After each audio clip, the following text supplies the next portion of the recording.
आकाशवाणी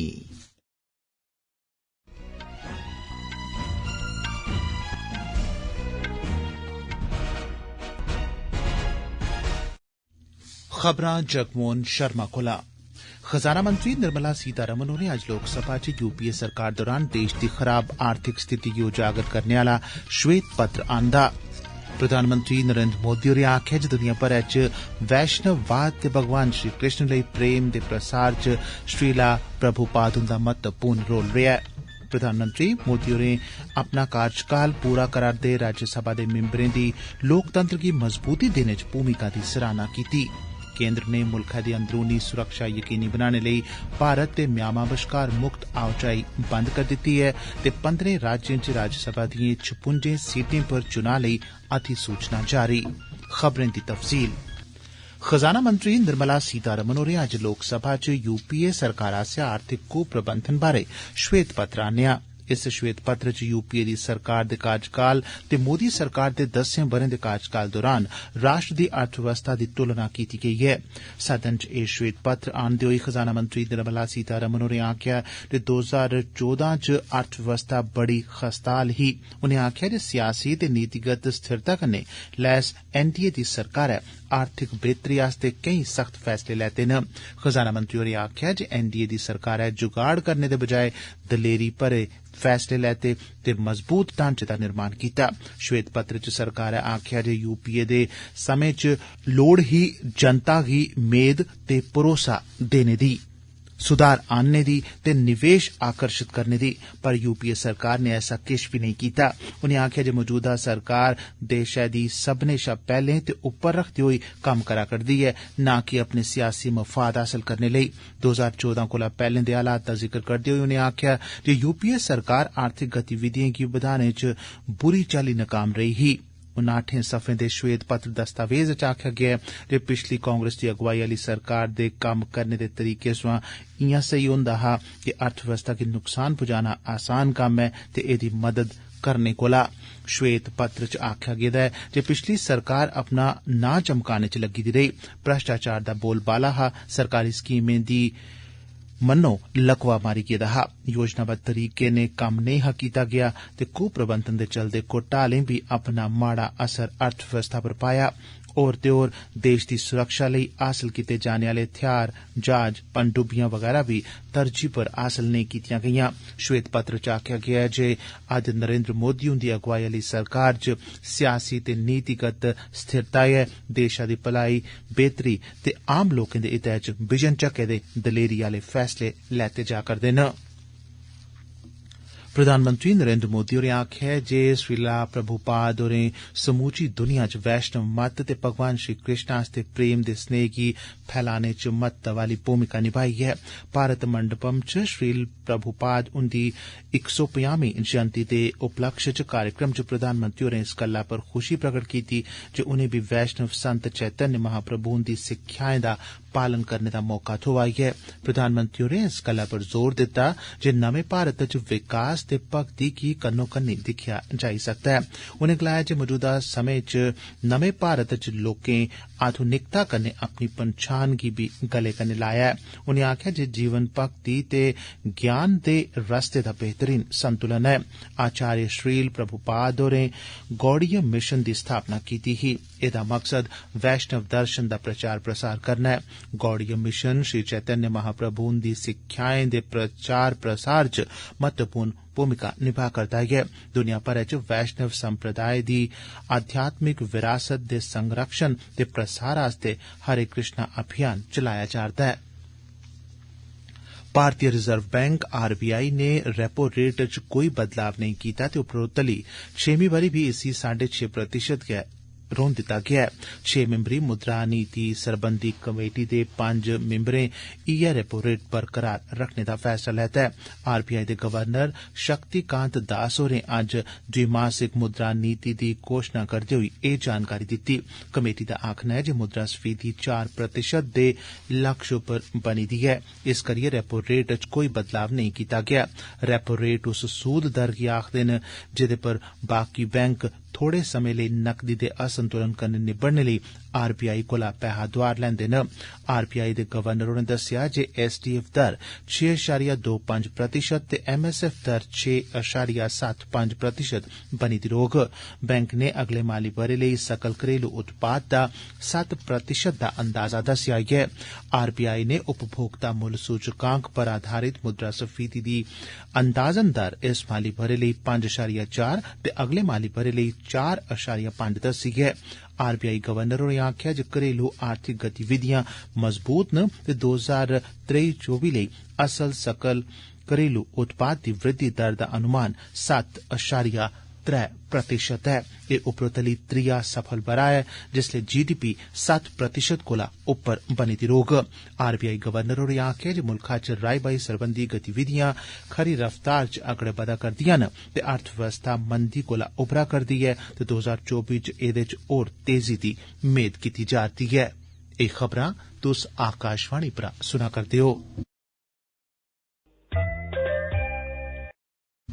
प्रधानमंत्री नरेंद्र मोदी होरें कांग्रेस पर सांकेतिक हमला करदे होई आखेआ जे ओह सरकार खलाफ जेहड़ा स्याह पत्र आना करदी ऐ ओह उंदी सरकार दी बुरी नजर गी हटाने लेई काले टिक्के आला लेखा कम्म करोग।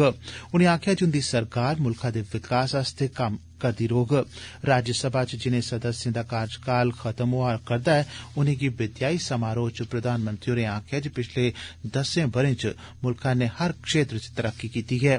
जिनें सदस्यें दा कार्यकाल पूरा होआ करदा ऐ उंदे च साबका प्रधानमंत्री डॉक्टर मनमोहन सिंह भी शामल न। प्रधानमंत्री होरें डॉक्टर मनमोहन सिंह हुंदी सराहना करदे होई आखेआ जे उनें बड़ा मता योगदान दित्ता ऐ। प्रधानमंत्री होरें आखेआ जे जिस चाल्ली सदन ते मुल्ख दा मार्गदर्शन कीता ओह म्हेशां चेता रखेआ जाग। मोदी होरें साबका प्रधानमंत्री हुंदे आसेआ लोकतंत्र गी मजबूत करने आस्तै व्हील चेयर पर राज्यसभा च आइयै वोट देने आस्तै भी सराहना कीती। सदन च विपक्ष दे नेता मल्लिकार्जुन खड़गे होरें आखेआ जे विधेयकें गी जल्दबाजी च पारित नेईं कीता जाना लोड़चदा। उनें गलाया जे सेही ते सार्थक चर्चा ते बहस लोकतंत्र लेई बड़ी जरूरी ऐ। राज्यसभा दे उपसभापति हरिवंश होरें विद्या होआ करदे सांसदें दे योगदान दी भी सराहना कीती ते आखेआ जे उच्च सदन च होना मान्नै आली गल्ल ऐ। केंद्री सेहत मंत्री डॉक्टर मनसुख मांडविया होरें मौजूदा सरकार दिएं उपलब्धिएं दा भी जिक्र कीता। DMK पार्टी दे तिरुचि शिवा होरें आखेआ जे इनें सदस्यें राज्यसभा दी कारवाई च अपनी नेई मिटी सकने आली छाप छोड़ी ऐ। तृणमूल कांग्रेस दे सुखेंदु शेखर राय, बीजू जनता दल दे डॉक्टर अस्मित पात्रा, BRS दे डॉक्टर के केशव राव ते समाजवादी पार्टी दी जया बच्चन होरें भी अपने अनुभव इस मौके सांझे कीते। केंद्रीय गृहमंत्री अमित शाह होरें भारत ते म्यांमार बश्कार मुक्त आवाजाही दी व्यवस्था गी खत्म करने दी घोषणा कीती ऐ। मुल्खा च आंतरिक सुरक्षा यकीनी करने ते म्यांमार दे बन्ने कन्नै लगदे पूर्वोत्तर राज्यें दी जनसांख्यिकी संरचना बनाई रखने आस्तै एह फैसला लैता गेआ ऐ। सोशल मीडिया पोस्ट च शाह होरें आखेआ जे गृह मंत्रालय इस प्रक्रिया पर कम्म करा करदा ऐ। उनें आखेआ जे एह गैं मुल्खा दे बन्ने गी सुरक्षित करने दी प्रधानमंत्री नरेंद्र मोदी हुंदी वचनबद्धता दे मुताबक ऐ। ग्रामीण विकास ते पंचायती राज मंत्री गिरिराज सिंह होरें आखेआ जे प्रधानमंत्री नरेंद्र मोदी हुंदी अगुवाई च जमीन रिकार्ड दा डिजिटलीकरण कीता जा करदा ऐ। नमीं दिल्ली च जमीन प्रबंधन सरबंधी आधुनिकीकरण च बेहतर तौर तरीकें गी सांझा करने बारे 2 दिनें दे राष्ट्रीय सम्मेलन दे उद्घाटन दे मौके पर गिरिराज सिंह होरें अधिकारिएं गी डिजिटल भूमि रिकार्ड च साइबर सुरक्षा यकीनी करने दी सलाह दित्ती। इस मौके पर पंचायती राज मंत्री कपिल मोरेश्वर पाटिल, ग्रामीण विकास राज्य मंत्री साध्वी निरंजन ज्योति ते फग्गन सिंह कुलस्ते भी मौजूद हे। सम्मेलन च जमीन दे रिकार्ड दे डिजिटलीकरण, भू आधार ते नमिएं कार्डें सने होरनें सरबंधित विषयें पर चर्चा होग। सूचना ते प्रसारण मंत्री अनुराग सिंह ठाकुर होरें आखेआ जे नरेंद्र मोदी हुंदी अगुवाई आली सरकार नै मनरेगा मजदूरें दी मजदूरी गी बधाने ते करसानें दे कल्याण आस्तै केईं गैंई पुट्टियां न। लोकसभा च शून्यकाल दौरान ठाकुर होरें आखेआ जे सरकार नै मनरेगा दा बजट बधाइयै 1,10,000 करोड़ रपे करी दित्ता ऐ ते PM किसान सम्मान निधि सोयां करसानें गी 2,80,000 करोड़ रपे उपलब्ध करोआए गे न। पाकिस्तान च अज्ज आम चुनाएं लेई मतदान दौरान आतंकी हमलें च घट्टो-घट्ट 5 जने मारे गे न। डेरा इस्माइल खान जिले दे कुलाची इलाके च इक बम्ब धमाके ते गोलीबारी च 5 पुलिसकर्मी मारे गे न। एह जानकारी दक्खन पच्छमी पाकिस्तान दे इस जिले दे मकामी पुलिस प्रमुख रऊफ कैसरानी होरें दित्ती ऐ।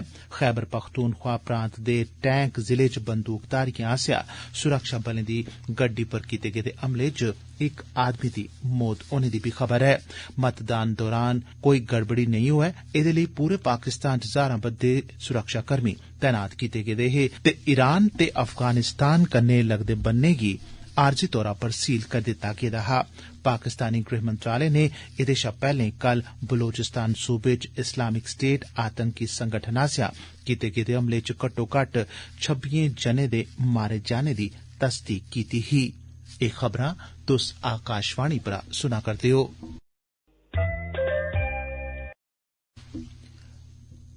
पंदरें राज्यें च राज्यसभा दिएं 56 सीटें पर चुनां दी अधिसूचना अज्ज जारी कर दित्ती गेई ऐ। नामांकन 15 फरवरी तगर दाखल कीते जाई सकङन। मतदान 27 फरवरी गी होग। इंदे च उत्तर प्रदेश दे 10, महाराष्ट्र ते बिहार दे 6-6, पच्छम बंगाल ते मध्य प्रदेश थमां 5-5, गुजरात ते कर्नाटक थमां 4-4, आंध्र प्रदेश, तेलंगाना, राजस्थान ते ओडिशा थमां 3-3 ते 1-1 सीट उत्तराखंड, छत्तीसगढ़, हरियाणा ते हिमाचल प्रदेश थमां न। इस बरे अप्रैल च अपना कार्यकाल पूरा करने आलें च साबका प्रधानमंत्री डॉ मनमोहन सिंह, बीजेपी दे राष्ट्रीय प्रधान जेपी नड्डा, केंद्रीय मंत्री धर्मेन्द्र प्रधान, अश्विनी वैष्णव, भूपेन्द्र यादव, पुरुषोत्तम रूपाला, मनसुख मांडविया, डॉ एल मुरुगन ते राजीव चंद्रशेखर शामिल न। दिसंबर 2023 च 8 मुक्ख उद्योगें ICI च कोयला क्षेत्र ने लगभग 10.6% दी वृद्धि दर्ज कीती है। कोयला मंत्रालय ने आखेआ जे पिछले बरे अप्रैल कोला दिसंबर दौरान संचयी सूचकांक पिछले बरे दी इस अवधि दी तुलना च 12.5% बधेआ ऐ। कोयला क्षेत्र ने पिछले 6 म्हीनें च दोहरे अंक दी वृद्धि दर्ज करदे होई 8 प्रमुख उद्योगें दी समग्र वृद्धि च महत्वपूर्ण भूमिका निभाई है। कोयला क्षेत्र च बड्डे पैमाने पर प्रगति आत्मनिर्भर भारत दे नजरिये दे मुताबक है। एह आत्मनिर्भरता ते ऊर्जा सुरक्षा दी दिशा च देश दी प्रगति च भी योगदान दिंदे न। 21वीं पशुधन गणना अज्ज नमीं दिल्ली च बैठक लगी जेदे च एदे बारै तफसीली गल्लबात कीती गेई। एदे च गणना लेई सर्वेक्षण कार्यक्रम पर चर्चा ते राज्यें ते केंद्र शासित प्रदेशें दिएं त्यारिएं दा आंकलन कीता गेआ। पशु पालन ते डेयरी विभाग दे सचिव अलका उपाध्याय होरें बैठक दी अध्यक्षता कीती। मच्छी पालन, पशु पालन ते डेयरी मंत्रालय ने आखेआ जे 21वीं पशुधन गणना 2024 च होनी ऐ जेड़ी सब्भनें ग्राएं ते शैहरें दिएं वार्डें च कीती जाग। सुरक्षा बलें उत्तरी कश्मीर दे सोपोर कस्बे थमां असला बरूद बरामद कीता ऐ। पुलस मुजब सोपोर दे इक कलोनी दे घरै थमां पुलस ने एह बरामदगी कीती ऐ। इस सम्यान शक ऐ जे IED बनाने लेई इस्तेमाल कीता जंदा ऐ। पुलसै दस्सेआ जे जम्मू कश्मीर पुलसै 52 राष्ट्रीय राइफल्स ते CRPF दे कन्नै मिलियै इलाके दी घेराबंदी कीती ते तुपाई अभियान चलाया जिस दौरान विस्फोटक सम्यान बरामद कीता गेआ। इंदे च IED, जंगाल लग्गी दी पिस्तौल, इक मैगजीन ते SLR AK-47 पिस्तौल वगैरा राशिद नाजर दे घर थमां बरामद होई ऐ। मारे गेदे आतंकवादी राशिद क्यूम नाजर दा भ्रा ऐ। नमीं दिल्ली विश्व पुस्तक मेला 10 कोला 18 फरवरी तोड़ी नमीं दिल्ली दे प्रगति मैदान च होग।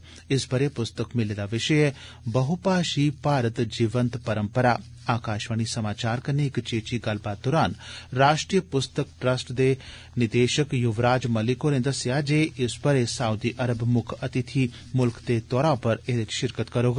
उनें दस्सेआ जे स्कूली बच्चें, बुजुर्गें ते विशेष रूपा च सक्षम लोकें गी निःशुल्क मेले च दाखल होने दी छूट होग। बच्चें लेई मेले दा टिकट 10 रपे ते बालग लोकें लेई 20 रपे रखेआ गेआ। मलिक होरें आखेआ जे मेले दा समां बडलै 11 बजे कोला लेइयै रातीं 8 बजे तगर होग। ते अखीरै च खास खबरां एक बारी परतियै। खजाना मंत्री निर्मला सीतारमण होरें अज्ज लोकसभा च यूपीए सरकार दौरान देश दी खराब आर्थिक स्थिति गी उजागर करने आला श्वेत पत्र आंदा। प्रधानमंत्री नरेंद्र मोदी होरें आखेआ जे दुनिया भरै च वैष्णववाद ते भगवान श्री कृष्ण लेई प्रेम दे प्रसार च श्रीला प्रभुपाद हुंदा महत्वपूर्ण रोल रेहा। प्रधानमंत्री नरेंद्र मोदी होरें अपना कार्यकाल पूरा करा'रदे राज्यसभा दे मिंबरें दी लोकतंत्र गी मजबूती देने च भूमिका दी सराहना कीती।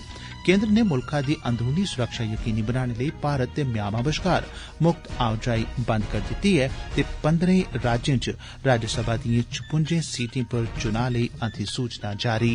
खबरें दे इस बुलेटिन च बस इन्ना गै।